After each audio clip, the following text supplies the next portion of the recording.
नमस्कार, बंगाल तंत्र साधना में आप सभी का स्वागत है। आज मैं आपको चंडी पाठ की जो है विशेषता है वो बताने वाला हूँ। बहुत सारे लोग चंडी पाठ करते हैं, लेकिन वहाँ पे जो है जो प्रॉपर उसका फल कैसे लेना है, कैसे उसका जाप करना है, नियम क्या क्या है, किसके बाद क्या चीज़ करने के बाद वो शुरू करना चाहिए, उसके बाद क्या करना चाहिए, बहुत सारे लोगों को पता ही नहीं है।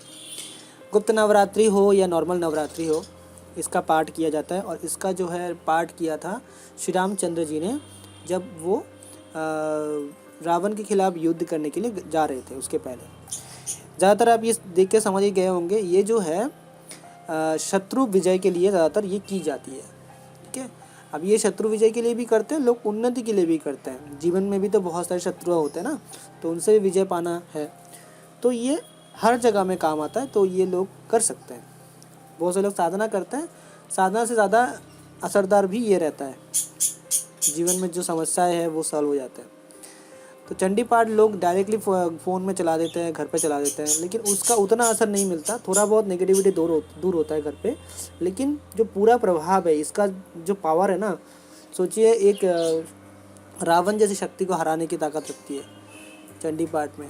ठीक है, इसमें सारा दुर्गा का जितने भी रूप है, ठीक है, उन सब रूपों का जो है, जैसे सप्तशती है, उनका ही पावर इसमें से ये किया हुआ है, ऐड किया हुआ है, सब यहाँ पे निम्न है। ठीक है ना, तो ये चीज़ सभी लोग जो भी लोग करना चाहते हैं, मैं विधि विधान बताऊंगा, और जो लोग मेरे से सीखते हैं उनको मैं पूरा विधि विधान में गाइड करूंगा। जैसे शारद में आते हैं नवरात्रि, शारद नवरात्रि होते हैं, या फिर जो दो चार जो गुप्त नवरात्रि होते हैं। ठीक है, और उसमें से और भी होते हैं, जैसे लोग टोटल जो दिसंबर के अंदर एक होता है ना, दिसंबर जनवरी में एक जो जैसे अभी भी चल रहा है, चल नहीं रहा, आने वाला है, तो ये नवरात्रि है।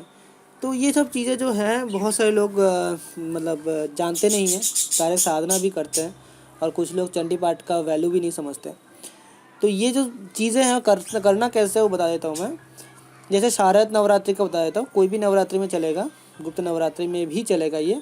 ठीक है, बस करना कैसे है, और बाकी इसका पूरा पूजा विधि जो इंसान करेगा उसको बताऊंगा मैं। जो सभी लोगों को जान के कोई फ़ायदा है नहीं, जो करेगा उसके लिए बिल्कुल सही है ये चीज़, साधना से भी बढ़कर है ये।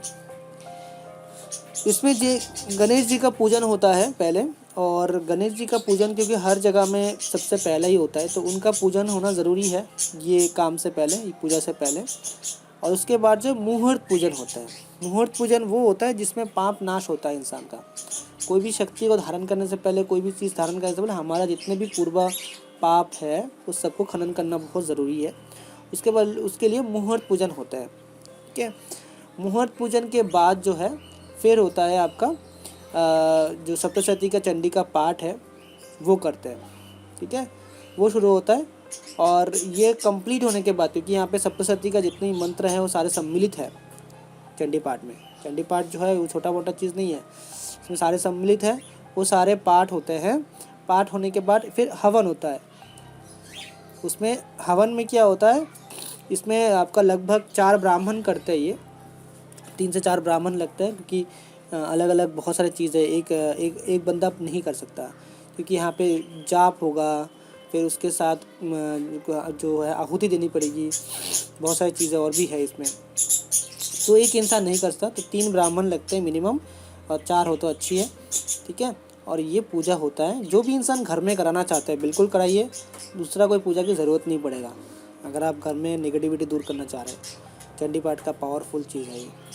ठीक है, हवन करने के बाद उसके बाद आपको जो है जो कुमारी कन्या होते हैं उनको खिलाना होगा।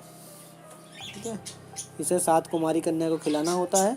और इसमें जो देखिए जब हवन होता है ना, इसमें जितने भी दुर्गा माता की रूप है, वही तो नव दुर्गा का ही रूप जो है पूजा होता है, सारे दुर्गाओं का पूजा होता है यहाँ पे। ठीक है, और वो सारे नव दुर्गा का पूजा होने के बाद ही जो है वो हवन कंप्लीट होता है, और कंप्लीट होने के बाद जो है वो हवन को शांत कराया जाता है। फिर पूजा में जो प्रसाद वगैरह जो है वो सबको दिया जाता है, बांटा जाता है, लेकिन उसके पहले जो कुंवारी कन्या है उनको खिलाया जाता है। तो ये सिस्टम है चंडी पाठ का। उसके बाद अब वो चंडी पाठ सिद्ध हो जाता है, एक तरीके से पूजा हुआ उनका, और उसका असर पूरे घर में जहाँ पर भी करेंगे वहाँ पे मिलेगा। अब ये चीज़ बहुत सारे लोग समझ रहे होंगे कि बहुत बड़ी चीज़ है, बहुत बड़ी खर्चे आएंगे। तो देखिए, तो हाँ, चंडी पाठ जो है लोग डायरेक्टली फ़ोन में चला देते हैं, घर पे थोड़ा पूजा कर लेते हैं, तो उससे कुछ नहीं होने वाला।